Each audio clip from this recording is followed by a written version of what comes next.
Bonjour, docteur Sénégan. Bonjour. Vous êtes professeur d'histoire à l'université d'Abomey-Calavi et le cours d'histoire que vous nous offrez ce matin commence juste après la conquête du Dahomey. Comment l'administration coloniale a été mise en place? Vous allez nous en parler. Quelles en étaient les contraintes? Comment la cohabitation se passait, disons jusqu'à la naissance des premiers intellectuels béninois et le rôle qu'ils ont joué dans l'émancipation, on pourrait dire, des peuples, de leur peuple, donc du peuple dahoméen. Nous allons commencer donc par la mise en place de l'administration coloniale. Qu'est-ce qu'on peut retenir en termes de structuration même du pays? C'était quoi la structure? Il y avait un gouverneur et qui était après le gouverneur? C'était quoi la hiérarchie? Et quel rôle, qui étaient ceux-là, qui étaient les administrateurs? Est-ce que c'était juste des colons ou alors quelques noirs étaient utilisés à certaines fins? Tout à fait. Après la conquête des territoires, la France a envoyé un représentant qui est le gouverneur de la colonie. Et ce gouverneur assure la gestion et l'administration des territoires avec l'aide d'un conseil d'administration, oui, qui est composé d'un secrétaire général et des chefs de service. Et puis, disons que tous les services administratifs avaient été basés à Porto-Novo. Et dans le même temps, les subdivisions territoriales qu'on a eues, notamment à partir de 1920, avaient une configuration donnée, c'est-à-dire les cercles et les subdivisions. En réalité, les cercles représentent aujourd'hui ce que nous pouvons appeler les départements et les subdivisions, les communes. Ouais. Donc chaque cercle était géré, était administré par un résident. C'est-à-dire représentant, un colon, un représentant donc la France et qui était sous l'autorité donc du gouverneur général. Ouais. De la même manière, les subdivisions aussi étaient dirigées par les administrateurs territoriaux français. Mais il y avait aussi ce qu'on appelait les cantons, non? Tout à fait. Les cantons étaient, disons, ça dit que la structuration a été un peu complexe. Tu vois, au départ, il y avait les cercles, les cantons et les villages. Les subdivisions ont remplacé les cantons à partir de 1920. Et puis, c'est de cette manière que le pays a été quadrillé du sud, donc jusqu'au nord, et pour pouvoir assurer l'administration au profit de la France. Il faut dire que la France, au départ, avait voulu avait placé les chefs locaux sous son administration. Mais à partir de 1900, elle a opté pour une administration directe. Donc, il faut balayer ces chefs locaux qui ont eu à passer les traités de protectorat avec la France pour que la France mette en lieu et place ses propres ordres, ses propres ressources humaines, c'est-à-dire les administrateurs coloniaux, les commandants de troupes, etc. Donc, c'est dans ce cadre que le roi Aboulay Abo, par exemple, a été déposé à Abomey en 1900, puis déporté au Gabon. Ah bon. Mais avant qu'on le dépose et qu'on le déporte, il y a eu d'abord son installation. Est-ce qu'on peut revenir un peu sur les circonstances de son installation? Parce qu'on sait que Béhanzin a été chassé et quelques temps après, selon ce qu'on a appris, selon ce que moi je sais, vous êtes le scientifique, c'est vous qui allez me dire si c'est vrai ou pas, on a appris qu'il a été installé. Certains ont dit qu'il a trahi. Mais il y a des faits ou bien des témoignages qui disent que ce n'est pas le cas et que c'était sur l'avis favorable même de Béhanzin qui était dans le maquis. Expliquez-nous un peu cette séquence d'histoire, comment ça s'est passé. Merci. Il serait un peu fastidieux que nous nous attardions sur ça, mais il faut reconnaître que nous avons les deux versions. Mais la version qui semble l'emporter, c'est celle qui consiste à dire que le roi Béhanzin avait été informé et même avisé par rapport à l'intronisation de son frère Boutili. La version qui consiste à dire que quelqu'un a trahi l'autre n'est pas totalement vraie.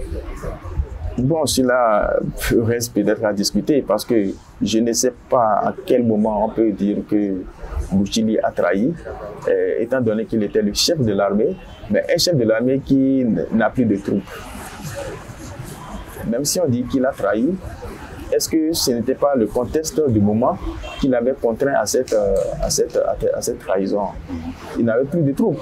Les Amazones ont été massacrés. Abomey a été prise. Et puis, bon, qu'est-ce qu'il nous reste? Bon, avant que Agolé Agbo ne soit déporté, comment la cohabitation se passait entre lui? C'était quoi la parcelle de pouvoir qu'il avait, la parcelle d'autorité qu'il avait et par rapport à l'administration du Blanc? Et c'était quoi la cohabitation? Il a été intronisé roi. Et en même temps qu'il a été intronisé roi, la France a passé Abomey sous protectorat français. Donc, c'est un roi qui doit, disons, agir sous l'autorité de la France. Mais il s'est fait que Agolé Agbo a renoué avec les droits ancestraux. C'est-à-dire, par exemple, pour l'avoir déposé, il a été accusé d'avoir organisé une expédition punitive en pays Agolé. Et puis, il a été accusé aussi de sacrifice humain. Mais c'était donc des prétextes pour pouvoir se débarrasser de celui-là, dont la présence au palais royal d'Abomey était encombrante. Parce que la France avait élaboré sa stratégie d'occupation territoriale et sa stratégie de mise en place de l'administration coloniale pour aboutir à ses objectifs.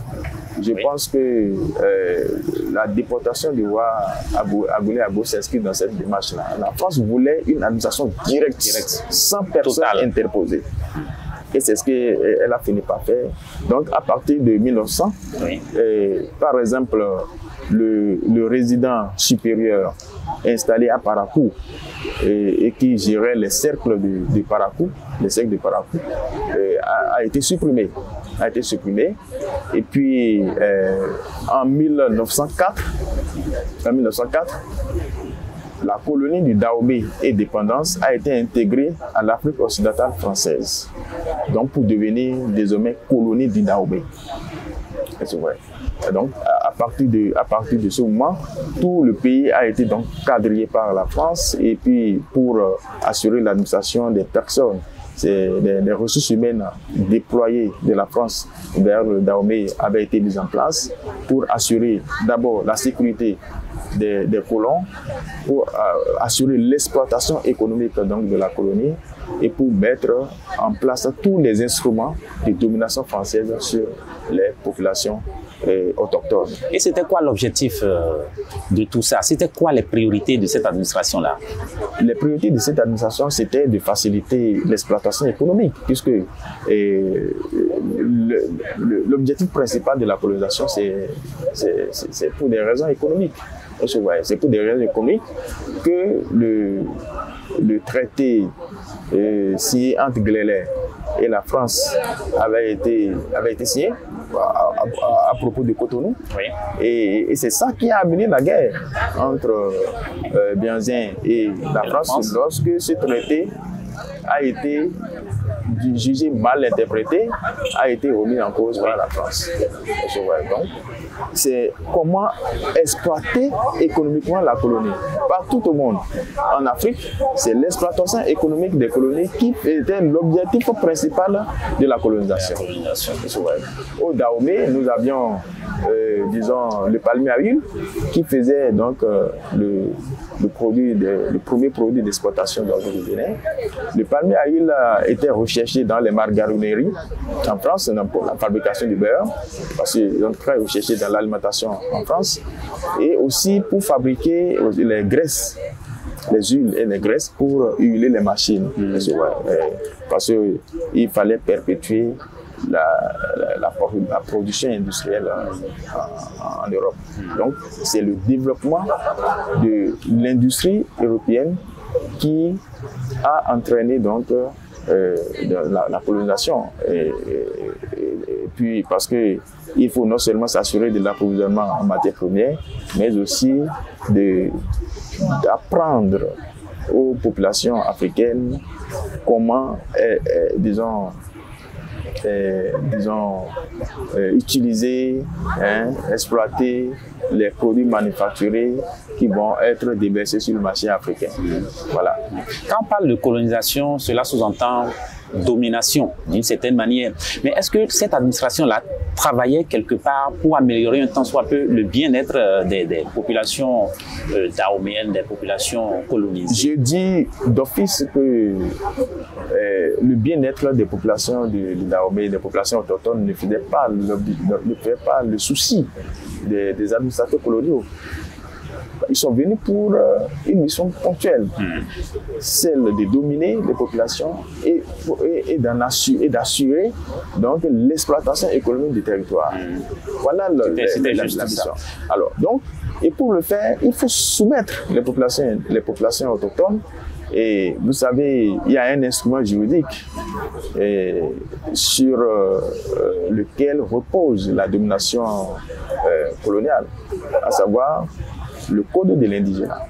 Oui. Le code de l'indigénat qui place les populations autochtones en dessous des populations des colons expatriés français. Et comment cela se matérialisait?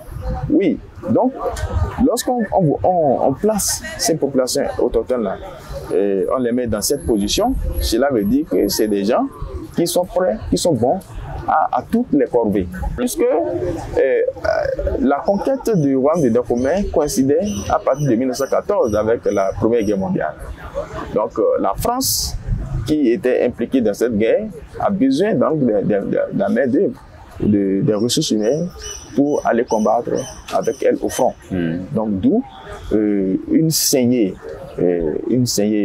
des populations autochtones enrôlées dans l'armée française. Et ces autochtones-là, est-ce qu'ils ont tenté quelque part de se révolter, ou alors c'était la soumission totale? Oui, tout à fait. Vous voyez, lorsque la France est venue mettre en place l'administration coloniale, les populations autochtones ont reçu le choc d'être en contact avec un nouveau mode de vie. Donc, qui se résume tout simplement à la répression, qui se résume à des corvées, bref, les libertés fondamentales leur ont été ôtées. Oui. Mieux, et leurs valeurs culturelles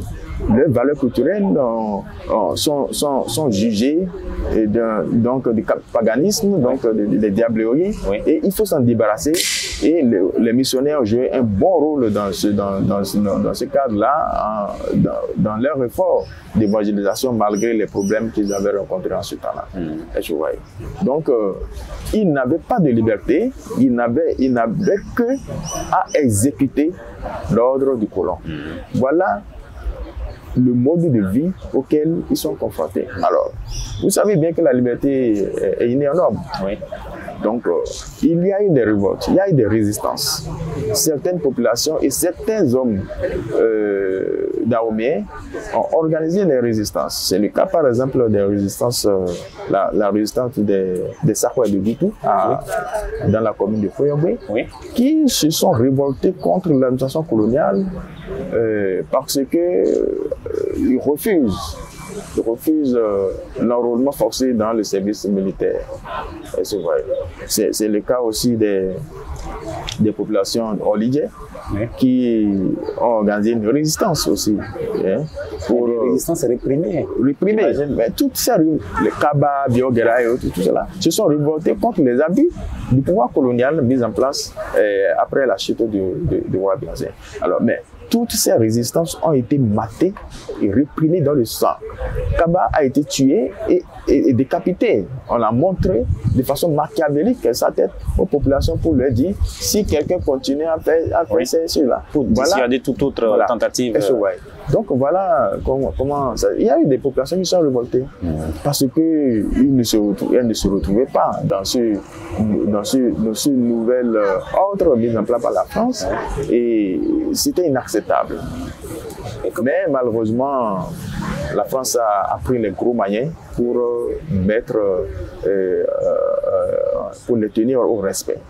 Voilà. Il faut donc attendre la sortie des premiers intellectuels dahoméens pour que la lutte change de forme, si on pourrait dire. Mais avant que ces premiers intellectuels ne naissent, il y a eu l'implantation des premières écoles dans le royaume de Dahomey, non pas dans le royaume, enfin dans la colonie bon, évidemment, vous pouvez parler du royaume parce que oui. L'instruction n'a pas commencé après la chute de Dahomey. C'est déjà à partir de 1860 que les pères des missions africaines de Lyon ont implanté les premières écoles au Dahomey, donc à Ouida, Porto-Novo, à Boué. Ouais. Et cette école va se limiter à Porto-Novo aussi. Mais ces pères, ces missionnaires sont contentés de rester à la côte parce qu'il y avait des difficultés de communication et aussi les moyens étaient limités pour pouvoir étendre l'œuvre de la scolarisation jusqu'au nord. C'est en 1904 que la première école érigée au nord a été construite à Parakou, puis en 1906 à Kandi. Alors, l'implantation de l'école par les missionnaires et, disons, aidée par l'administration coloniale, a permis l'émergence d'une élite lettrée. Cette élite était constituée donc d'instituteurs, de commis, parce qu'ils avaient été, après leur inscription, ils sont recrutés pour être commis, pour être interprètes et pour être aussi commerçants. Et il y avait une école à Saint-Louis, au Sénégal, William Ponty, qui formait les instituteurs. Donc, les premiers instituteurs dahoméens, ils étaient 4, avaient été formés là-bas. Et parmi eux, il y a Louis Moukanri. Louis Moukanri qui déjà qui est devenu instituteur et qui, mu par l'injustice et la ségrégation au niveau qu'il subissait de la part du pouvoir colonial, va organiser ses compatriotes pour commencer par mener la lutte anticoloniale. Parce que ces premiers lettrés qu'on appelle les évolués de l'époque, vont constituer la bourgeoisie, une petite bourgeoisie locale, et qui cherchera donc à vivre un peu comme les Blancs, donc à avoir les mêmes droits que les Blancs et à accéder au statut de citoyen français. Ce que les colons ne voulaient pas, alors qu'ils faisaient presque les mêmes, ils assumaient presque les mêmes tâches que oui. Alors, donc, cette élite va, à travers sa plume, va commencer par dénoncer les abus du pouvoir colonial, les abus auxquels les populations autochtones étaient confrontées. Dénoncer auprès de qui? Auprès de l'administration coloniale. Oui. Et Moukanri et ses compatriotes Zinsou Bodé, je crois que ça doit être le père de Émile Denis Zinsou, et Paul Hazoumé, vont créer le Recadet de Lianzin en 1917 pour dénoncer les abus du gouverneur Nouflar. C'est un gouverneur qui a été réputé vraiment sévère dans la colonie, et par leur plume, ils ont dénoncé, ils ont demandé même le rappel de ce gouverneur-là, ce qui a été fait. Donc, ils vont évoluer comme ça. La loi coloniale ne leur permettait pas de créer des organes de presse, ne leur donnait aucune liberté d'expression, mais en forçant la chose, on a fini par créer des sociétés de presse. Donc, cette élite pionnière va d'abord commencer sa lutte anticoloniale à travers ces organes de presse. Le guide de Dahomey, le phare de Dahomey, etc., etc. La voix de Dahomey. Alors, jusqu'en 1936, cette élite sera confrontée à ce que l'on a appelé le procès de la voie de Dahomey, 1936. Et parce que, devenant encombrant, il fallait prendre les grandes mesures pour, disons, dissuader toute tentative de révolte dans la colonie, surtout après les événements de Porto-Novo de 1923. Donc, le procès a été très très sévère et cela aboutit, disons, à la déportation de Woukari en Mauritanie. Ouais, c'est un héros national dont la vie a été consacrée à la lutte anticoloniale. Il est malheureusement peu connu aujourd'hui. Il est très peu connu, oui. Mais je pense que nous, en tant qu'historiens, nous faisons l'effort de le sortir de l'oubliette et de connaître. Et ces valeurs à la progéniture, c'est très important. C'est très important. Il a fait pour le donc la lutte de cette élite, de cette intelligentsia, va s'émousser. Ça va s'émousser. Après sa déportation. Après surtout le procès de la voie de Dahomey en 1936. Et une nouvelle classe politique va émerger après la Seconde Guerre mondiale, à partir de 1945, avec les réformes entreprises par la France au profit donc, de ces colonies. Et à partir des élections pour la Constitution de 1945, nous allons connaître une nouvelle classe politique ce qui va nous mener à l'indépendance finalement. Merci pour ce cours d'histoire. C'est vrai qu'il y a encore beaucoup à dire et nous allons nous en arrêter là. Pour aujourd'hui, madame et messieurs, nous espérons que vous avez